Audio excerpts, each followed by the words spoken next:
The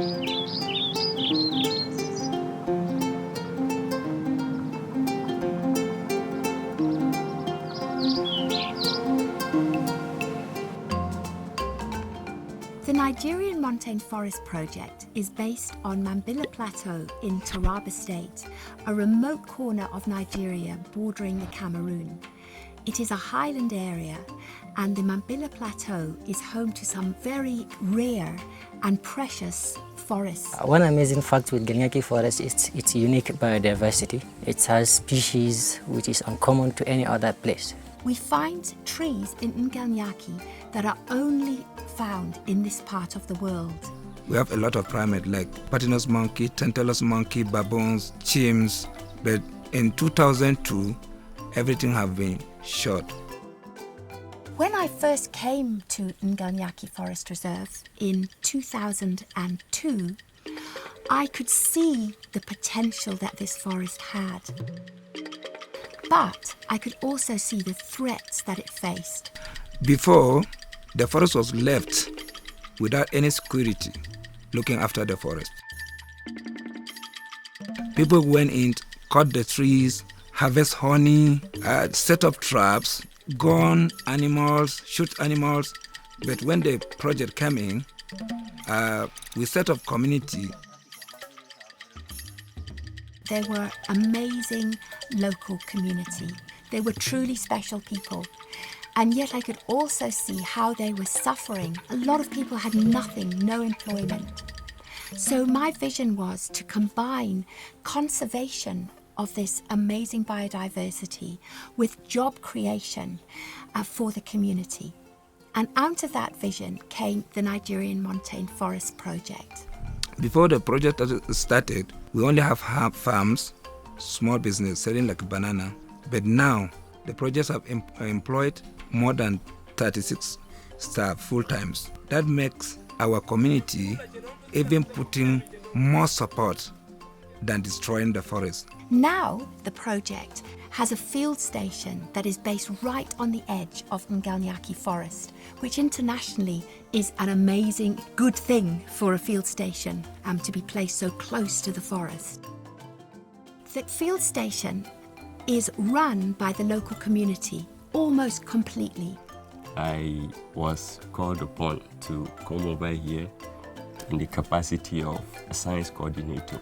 This project has been of immense importance, particularly to us, the researchers, and also to the community. Now, all of these people have a job and they have all been educated. They've been educated in different ways. I'm indigenous of this place. I was graduated from College of Education and I got an employment here. I was trained and working with Smithsonian. After that, after we finished Smithsonian, I'm entering data now. Other field assistants are now very well educated in naming the bird species. They know the bird species, they know the animal species. Many field assistants know the tree species very well. I learned about seed dispersal in Nigerian Montane Forest Project. We have 5 sites for seed dispersal, and so each site we have line 1 to 6. One of the biggest threats to conservation is illiteracy, not in terms of formal education, but people not understanding the impact of forest degradation and loss to the environment. How this project works is we combine education at all levels with research, with a vision to conserve biodiversity. So at Nganyaki, we have tertiary students, postgraduate students. Some of them come from New Zealand and other countries like America. They come and they do their field work here. But also we have most of our postgraduate students are Nigerian nationals. I'm undertaking my MSc in Applied Microbiology and Plant Pathology, University of Jos. I choose to be here simply because Nganyaki is a hotspot for biodiversity. The passion I have for nature and conserving the natural systems brought me to Nganyaki Forest. I'm from Gombe State University. I'm studying botany. We've been here once, we've seen the place, so I now picked the interest. I've learned vast experiences here, ranging from experimental design, ecological research methods, and many other activities.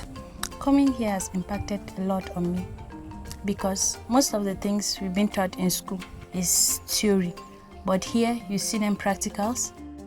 Without Indian Yaki, I don't think my research will be relevant.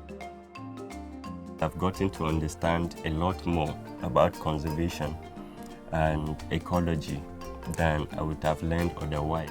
This project helped the community in employing some of the workers.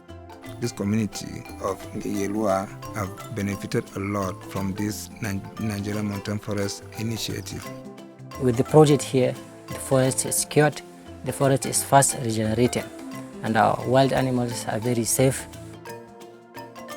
The whole project is developing and growing, and it is becoming a centre for biodiversity and conservation. The bigger challenge of conservation today is funding.